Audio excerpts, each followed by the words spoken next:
আসসালামু আলাইকুম। প্রিয় দর্শক, আপনাদের সকলকে আমন্ত্রণ জানাচ্ছি।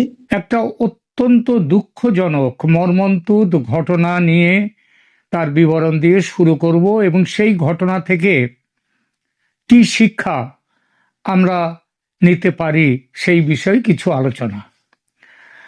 আপনারা হয়তো নিশ্চয়ই শুনেছেন খবরটি। গতকাল 6 ফেব্রুয়ারি শুক্রবার ইসলামাবাদের তারলাই কালানের খাদিজা আল কুবরা নামের এক শিয়া মসজিদে জুম্মার নামাজের সময় নামাজ শুরু হওয়ার কিছুক্ষণের মধ্যেই এক ভয়াবহ আত্মঘাতী বোমা বিস্ফোরণ হয়। বিস্ফোরণে সরকারি হিসেবে ৩১ জন নিহত এবং গুরুতর আহত হয়েছেন ১৬৯ জন মানুষ, যাদের অনেকের অবস্থা আশঙ্কাজনক। বেসরকারি হিসেবে যদিও হতাহতের সংখ্যা সরকারি হিসাবের কয়েক গুণ। সরকারি সূত্রে পাওয়া খবর অনুযায়ী হামলাকারীকে মসজিদের প্রবেশ মুখে স্বেচ্ছাসেবকরা আটকান এবং তাকে আটকানো হলে সেখানে সে প্রথম গুলি ছোড়ে এবং গেট বা প্রবেশ আঙিনার কাছেই তার শরীরে যে বোমা ছিল সেই বোমা ডেটোনেট করে। জানা গেছে আত্মঘাতী হামলাকারী একজনই ছিল। বাকি যে নেটওয়ার্ক বা সংগঠন, তাদের সংখ্যা সম্পর্কে এখনো প্রকাশ্য ও নির্ভরযোগ্য খবর নেই। ঘটনায় টিটিপি বা তেহরিক ই তালিবান পাকিস্তান এবং আইএসকে বা ইসলামিক স্টেট খোরাসান প্রভিন্স নামের গোষ্ঠীর সম্ভাব্য সম্পৃক্ততা পাওয়া গেছে। এটি সাম্প্রতিক বছরগুলোর মধ্যে ইসলামাবাদের সবচেয়ে মারাত্মক হামলাগুলোর একটি।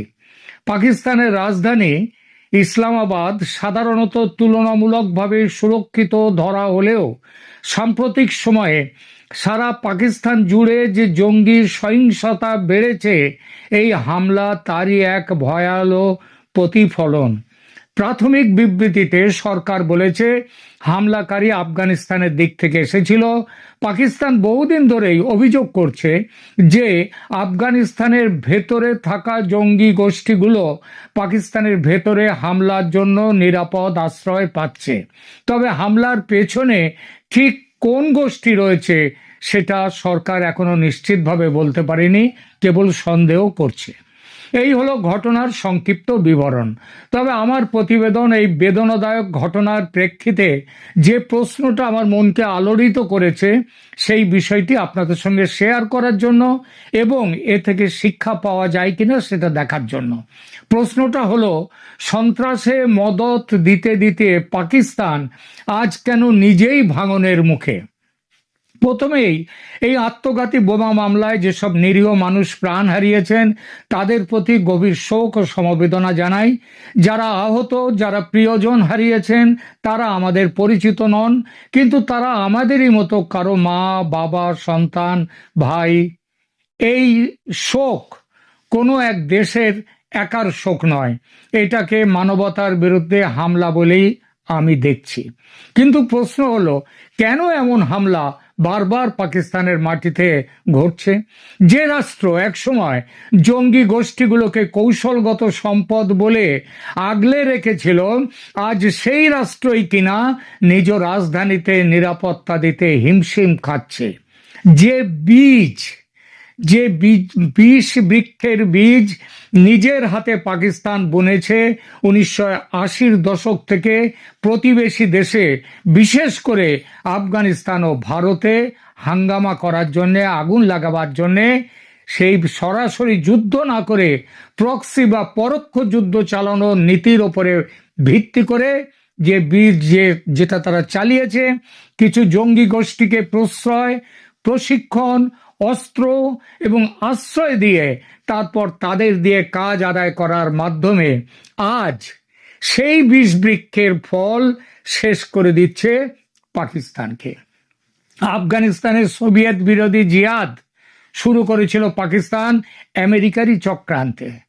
সেই জিহাদ থেকে শুরু করে পরবর্তী সময়ে তালিবান ও হাক্কানি নেটওয়ার্ক, ভারতের কাশ্মীর ও অন্যত্র হিজবুল মুজাহিদিন, লস্কর-ই তৈবা, জৈশ-ই মোহাম্মদের মতো গোষ্ঠী নানা আন্তর্জাতিক গবেষণা ও নীতিপত্রে পরিষ্কারভাবে লেখা আছে কিভাবে পাকিস্তানের সামরিক ও গোয়েন্দা কাঠামো এই গোষ্ঠীগুলোকে সরাসরি বা পরোক্ষভাবে সহায়তা করেছে নিজের ভূকৌশলগত স্বার্থের কারণে।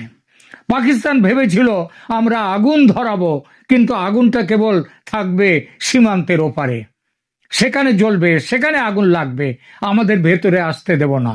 কিন্তু আগুনের স্বভাব হলো কোথায় থামবে সেটা আগুনের নিজের সিদ্ধান্ত, আগুন যে লাগায় তার সিদ্ধান্ত নয়। 2021 সালে যখন আফগানিস্তানে তালেবান ক্ষমতা দখল করলো, তখন ইসলামাবাদের সরকার ও সেনার মদতে সে কি বিপুল উল্লাস!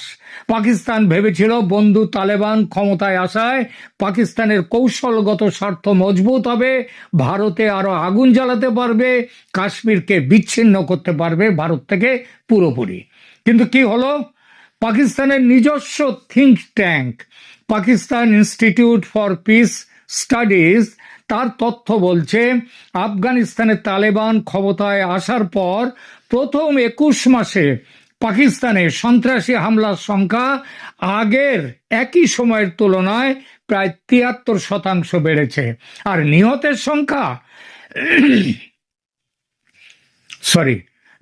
সংখ্যা বেড়েছে প্রায় 138%। অধিকাংশ হামলা হচ্ছে খাইবার পাখতুনখোয়া ও বেলুচিস্তানে, যেখানে তেহরিকে তালিবান পাকিস্তান ও বিচ্ছিন্নতাবাদী গোষ্ঠীগুলো, বালুচ লিবারেশন আর্মি ইত্যাদিরা সক্রিয়। অর্থাৎ যাদের একসময় নিজের জঙ্গি হিসেবে ব্যবহার করেছে পাকিস্তান, তারাই এখন পাকিস্তানের ভেতরে ঢুকে পাকিস্তান রাষ্ট্রকে চ্যালেঞ্জ করছে। 2024 সালের নিরাপত্তা প্রতিবেদনে দেখা যাচ্ছে পাকিস্তানে সন্ত্রাসী হামলা এমন পর্যায়ে পৌঁছেছে যা 2014 সালের পেশোয়ার আর্মি পাবলিক স্কুল হামলার আগের যে ভয়াবহ সময়ের সঙ্গেই তার তুলনা চলে।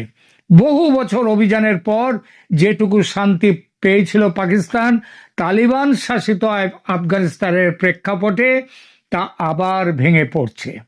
রাজধানী পর্যন্ত আগুনের পৌঁছে যাওয়া। দীর্ঘদিন ইসলামাবাদ ছিল তুলনামূলকভাবে সুরক্ষিত অঞ্চল, কিন্তু গত 2-1 বছরে ছবিটা বদলাতে শুরু করেছে।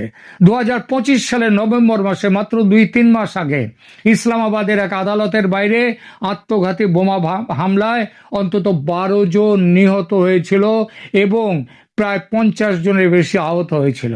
এটাকে বলা হয়েছিল প্রায় 10 বছর পর, 1 দশক পর রাজধানীতে সবচেয়ে ভয়াবহ আত্মঘাতী হামলা। আর এখন ঠিক জুমার নামাজের সময় রাজধানীর উপকণ্ঠে এক শিয়া মসজিদে আত্মঘাতী হামলায় 30-এর বেশি মানুষ নিহত, প্রায় 170 জনের মতো আহত। অর্থাৎ যে অস্থিরতা আগে সীমান্ত অঞ্চল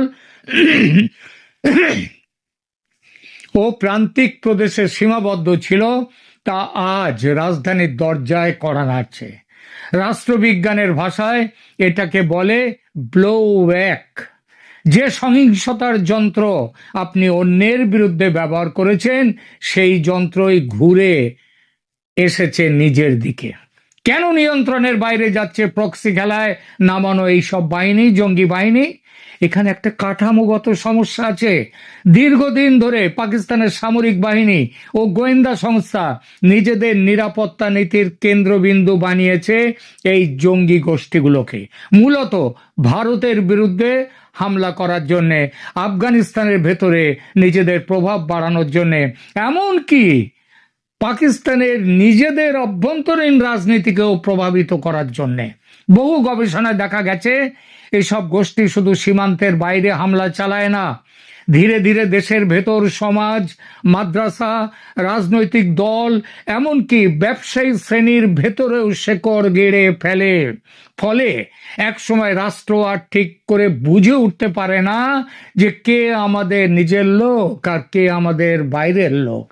এই অবস্থায় যখনই কোনো গোষ্ঠীর স্বার্থ রাষ্ট্রের নীতির সঙ্গে মেলে না, তারা রাষ্ট্রের বিরুদ্ধে অস্ত্র তুলে নিতে দ্বিধা করে না। তেহরিকি তালিবান পাকিস্তান তার বড় উদাহরণ।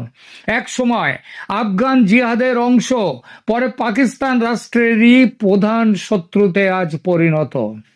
এখন প্রশ্ন আসছে, পাকিস্তান কি সত্যিই টুকরো টুকরো হওয়ার দিকে যাচ্ছে? এই প্রশ্নের উত্তর সরল নয়, কিন্তু কয়েকটি বাস্তবতা স্পষ্টভাবে দেখা যাচ্ছে।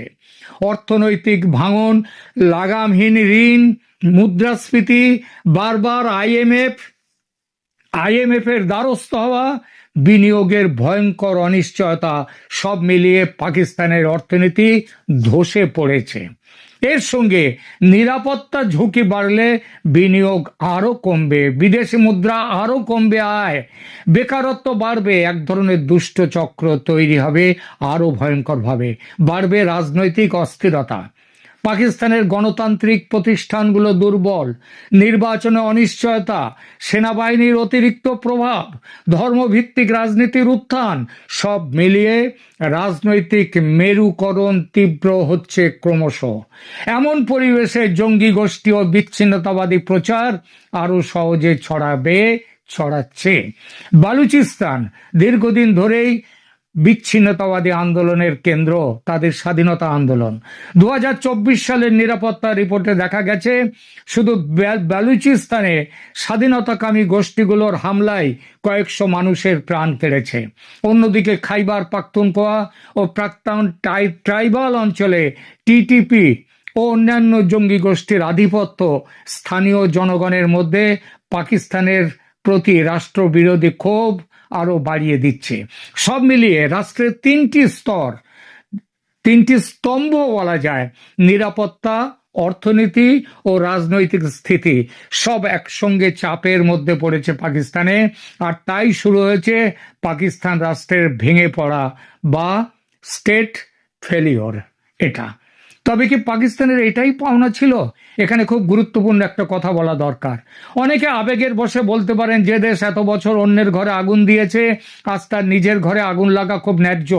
কিন্তু এই যুক্তি সঠিক হলেও বেদনাদায়ক, কারণ ইসলামাবাদের মসজিদে যারা নামাজ পড়তে গিয়ে মারা গেলেন, আর কিংবা এর আগে আদালতের গেটে নভেম্বর মাসে আদালতের গেটে যারা হামলায় প্রাণ হারালেন, তারা পাকিস্তানের সামরিক নীতি ঠিক করেননি, তারা সাধারণ মানুষ। তাদের মৃত্যুতে বদলা নেওয়ার আনন্দ আমি অন্তত খুঁজে পাই না, পাবো না, এটা থাকা উচিতও নয়।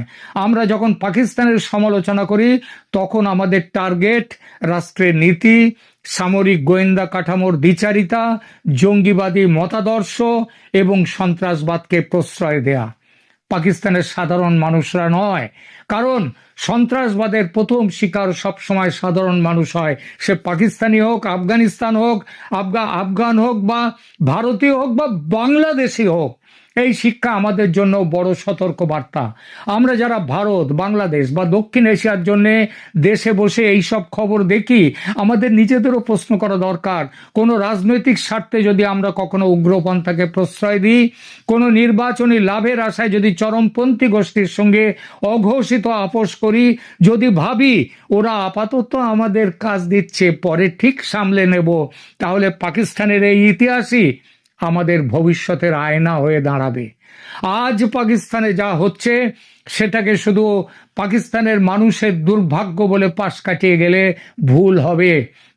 এটা আমাদের জন্য একটা কড়া সতর্ক বার্তা।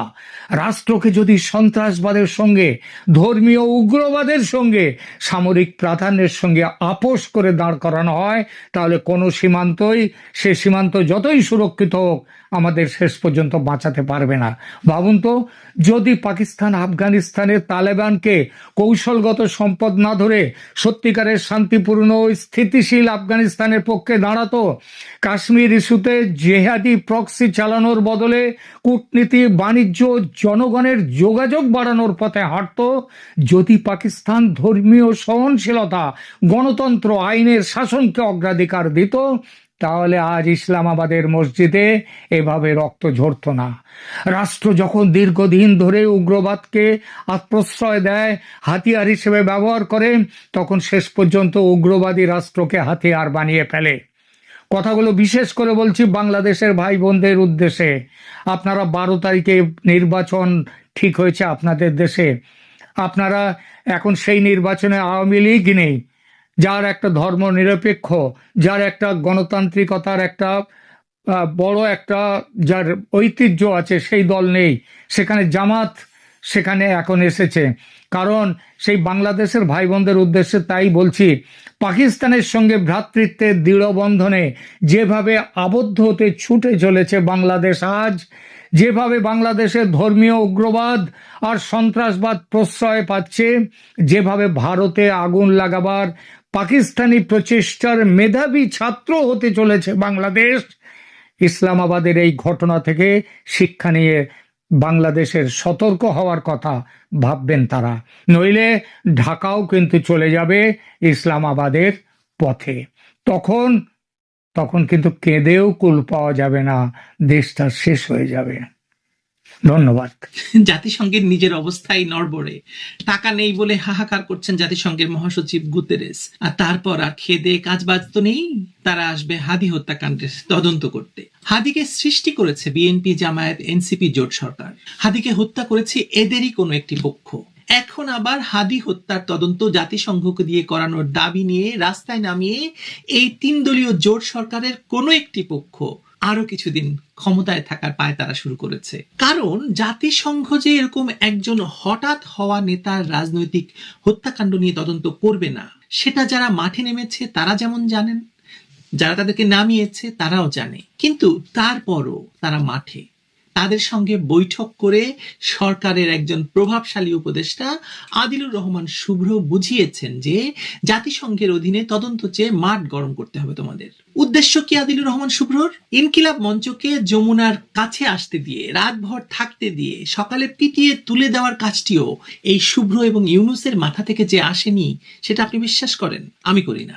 কেন ইনকিলাবকে নামানো হলো, আর কেন নামালো শুভ্র, আর কেন ইউনুসের নির্দেশে তাদেরকে পেটানো হচ্ছে, আসুন বোঝার চেষ্টা করি। এই হত্যাকাণ্ডের তদন্তের দাবিতে ইনকিলাব মঞ্চের রাস্তায় নামা এবং পুলিশের সেই সমাবেশে বেধড়ক লাঠিচার্জ শুধু একটি বিচ্ছিন্ন ঘটনা নয়, এটি একটি বৃহত্তর রাজনৈতিক নকশার অংশ, যার থ্রেডগুলো গিয়েছে সরকারের ভেতরে, আন্তর্জাতিক মহলে এবং বাংলাদেশের ভবিষ্যৎ নির্বাচনের গতিধারাকে প্রভাবিত করার পাটাতনের ভেতর দিয়ে। বিষয়টি শুধু হাদি বা ইনকিলাব মঞ্চের নয়, বিষয়টি হলো কিভাবে একটি ট্র্যাজেডিকে পুঁজি করে, রাজনৈতিক ট্র্যাজেডিকে পুঁজি করে রাজনৈতিক ফায়দা লোটার এক সুপরিকল্পিত রাজনৈতিক রেসিপি ফোলানো হচ্ছে, ফাঁপানো হচ্ছে এবং জনগণের সামনে ছুড়ে দেওয়া হচ্ছে।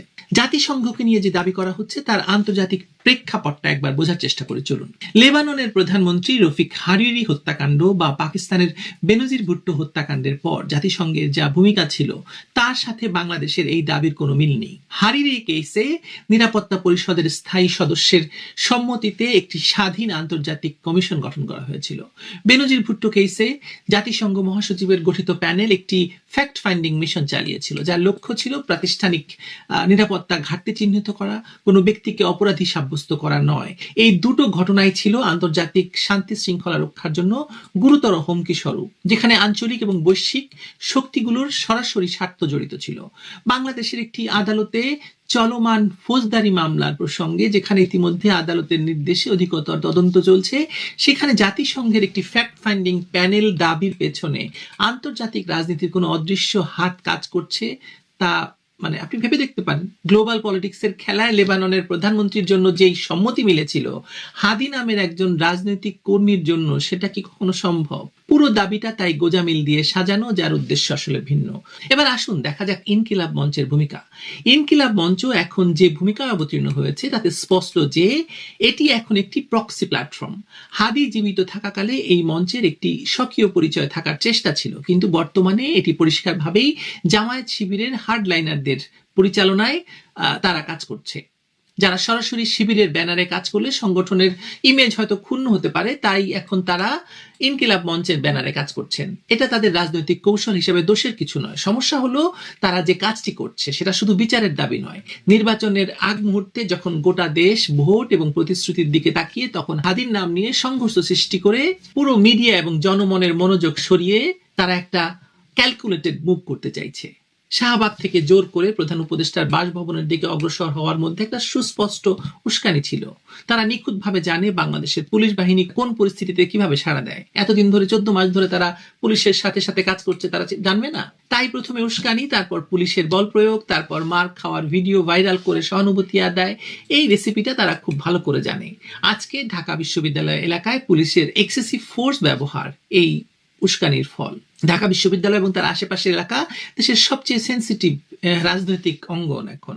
মানে এখানে সহজে কিছু ঘটলে তার ঢেউ দেশ জুড়ে ছড়িয়ে পড়ে। নির্বাচনের ঠিক আগে এরকম একটি সংবেদনশীল স্থানে পুলিশকে মার মুখী করে তোলার পেছনে নির্বাচন বানচালের বা অন্তত পক্ষে অস্থিরতা সৃষ্টির তো নীল নকশা মানে আছেই। আপনি এটাকে কিভাবে অস্বীকার করবেন? এই নকশার অন্যতম লক্ষ্য হলো ইউনূস সরকারের অভ্যন্তরীণ বিভাজনকে কাজে লাগানো। সরকারের মধ্যেই একাংশ নির্বাচনের মাধ্যমে ক্ষমতা হস্তান্তর চায়, আবার আরেকটা অংশ বিনা ভোটে বা কোনো না কোনো ভাবে ক্ষমতার ছায়ায় থাকতে চায়। এই দ্বিতীয় পক্ষটি বিভিন্ন প্রেশার গ্রুপ এবং প্রক্সি বাহিনীকে ব্যবহার করে মাঠ গরম রাখতে চায়। প্রধান উপদেষ্টার প্রেস সচিব, যাকে আমরা আদর করে ডাকি প্রোপাগান্ডা সচিব অথবা ডাস্টবিন শফিক, তিনি জাতিসংঘে চিঠি পাঠানোর যে কথা বললেন তাই চাপের মুখেই। কিন্তু প্রশ্ন হলো, জাতিসংঘ কি আদৌ এই ধরনের একটি পৃথক হত্যাকাণ্ডের ফরেন্সিক ফৌজদারি তদন্ত করবে? জাতিসংঘ কোনো ফৌজদারি তদন্ত সংস্থা? এই শফিক ভালো জানেন না এটা, উনি জানেন সেটা, তারপরে উনি জাস্ট বলছেন। সাধারণত কোনো সদস্য রাষ্ট্রের বিচার বহির্ভূত হত্যা, মানবতা বিরোধী অপরাধ বা সিস্টেমেটিক অপরাধের তদন্তে তারা টেকনিক্যাল এবং লজিস্টিক সহায়তা দেয়, সরাসরি পুলিশই তদন্ত করে না। হাদি হত্যাকাণ্ডকে সরকারি বাহিনীর করা বা সরকারি প্রভাবে তদন্ত বাধাগ্রস্ত হওয়ার মতো ঘটনা হিসাবে প্রতিষ্ঠিত করতেই জাতিসংঘের কার্ডটি টেনে আনা হচ্ছে। আগে আমরা জাতিসংঘের অধীনে নির্বাচনের দাবি শুনতাম, এখন শুনছি জাতিসংঘ নাকি হত্যাকাণ্ড তদন্ত করবে। মানে কেমন একটা ব্যাপার ভাই। সরকারের ভেতরে কিছু উপদেষ্টা, তার মধ্যে আদিলুর রহমান শুভ্রর নাম বলেছে এখানে, খুব গুরুত্বপূর্ণ, যে উপদেষ্টারা একসময় পাঠ্য বই থেকে 69-এর গণ অভ্যুত্থানের ইতিহাস বাদ দিতে চেয়েছেন, তিনি মানে আজ থেকে 3 দিন আগে ইনকিলাব মঞ্চের নেতা মহিউদ্দিন রনি, আম্মার এবং জুমার সঙ্গে আলোচনা করেছেন, বৈঠক করেছেন।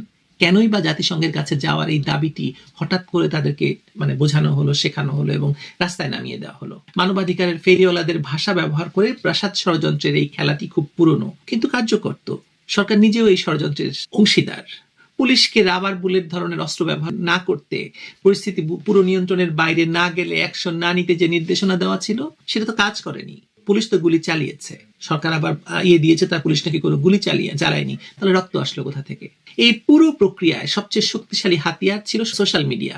ঘটনা ঘটার কয়েক মিনিটের মধ্যে শত শত বিশেষভাবে নিয়ন্ত্রিত পেজ এবং গ্রুপ থেকে পুলিশের বল প্রয়োগের ভিডিও ছড়িয়ে দেওয়া হয়েছে। এই পরিমাণ অর্গানাইজড এবং দ্রুত কন্টেন্ট তৈরি এবং প্রচারের সক্ষমতা সাধারণ আন্দোলনকারীদের থাকে না। এটি নির্দিষ্ট একটি রাজনৈতিক মহলের পূর্ব পরিকল্পিত কৌশল, যা 2024 সালের অগাস্টে কাজে লেগেছিল। তারাই করেছে এসব, তারাই করছে। মানে সরকারের ভেতরে ওই খেলায় দুটো পক্ষ, এক পক্ষ নির্বাচন চায় আর এক পক্ষ নির্বাচনের ছায়া থেকে ক্ষমতার গেম চালিয়ে যেতে চায়। ইনকিলাব মঞ্চের সঙ্গে যে উপদেষ্টার বৈঠকের কথা একটু আগে বললাম, মানে তারাই তো শিখিয়ে দিয়েছে জাতিসংঘের সঙ্গে কাজ করার জন্য। প্রাসাদ ষড়যন্ত্রের যে দড়ি টানাটানি এবং আমার ধারণা নির্বাচনটাকে বাতিল করে দেবে। শাহবাগে ইনকিলাব মঞ্চের যে বিক্ষোভ হয়েছে সেটা অত্যন্ত হিসেবি একটা পদক্ষেপ। তারা জানতো যে প্রধান উপদেষ্টার বাসভবনের দিকে জোর করে এগিয়ে গেলে পুলিশ বাধা দেবে, আর বাংলাদেশের পুলিশের আন্দোলন মোকাবেলার পদ্ধতি সবই তো তাদের জানা। আগে যেটা বললাম যে তারা তো আসলে গত 17 মাস ধরে এই কাজই করছে, আর তো কিছু করে না, লেখাপড়া বা তাদের তার কোনো কাজ নেই। নির্বাচনের এই সময়ে রাজনৈতিক দলগুলো তাদের প্রতিশ্রুতি নিয়ে ব্যস্ত থাকার কথা। মানুষ জানতে চাইবে হয়তো যে কোন দল কি করবে, কিন্তু ইনকিলাব মঞ্চ পুরো মিডিয়ার ফোকাস নিজেদের দিকে টেনে নিয়েছে।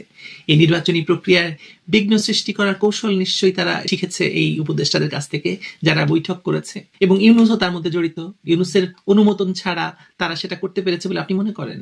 বিপজ্জনক বিষয় হলো এই ধরনের কার্যকলাপের মাধ্যমে ইউনূসের প্রকৃত ফ্যাসিস্ট শক্তিদের জন্য সুবিধাজনক পরিস্থিতি তৈরি হচ্ছে।